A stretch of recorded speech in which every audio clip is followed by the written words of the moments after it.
మనకు ఉద్యోగాలు ఇచ్చింది కూడా మన ఎమ్మెల్యే గారు మనందరికీ తెలుసు. మనందరికీ మన దగ్గర మన ఉద్దేశించి మాట్లాడడానికి వచ్చారు. వారికి సాధారణంగా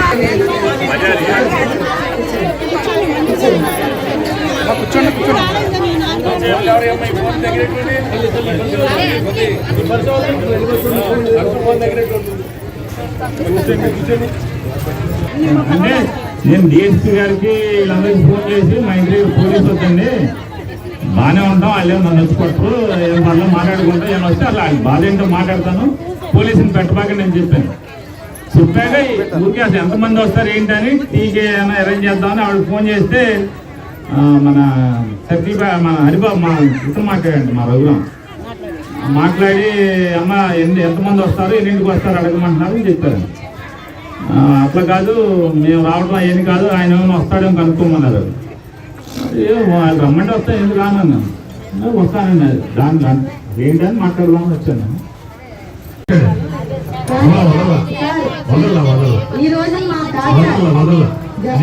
చాలాసార్లు మాట్లాడాను.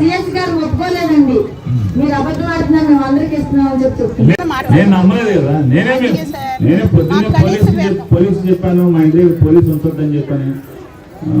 మీకు ఫోన్ చేసి ఎన్నింటికి వస్తారమ్మా, ఎంతమంది వస్తారని కూడా అడిగాను కదా. మనం అడిగామా?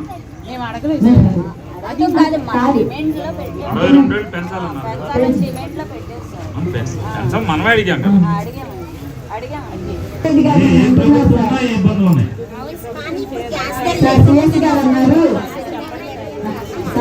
సిఎస్ గారు ఉన్నారు, అదేంటమ్మా వాళ్ళ దగ్గర 2-3 నెలలు అడ్వాన్స్ పెట్టుకోవచ్చు కదా అని కూడా అన్నారండి మా డైరెక్టర్ మేడం గారి దగ్గర.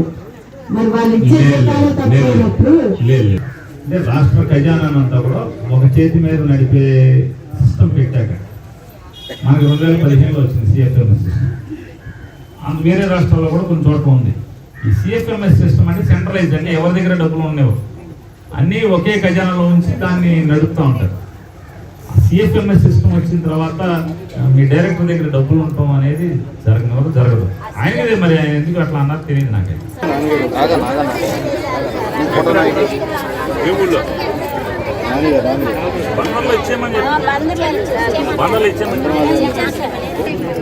క్యాన్సిల్ చేసుకుని దీన్ని పెట్టారు. G+3 12,000 క్యాన్సిల్ పోయినా సరే నాకు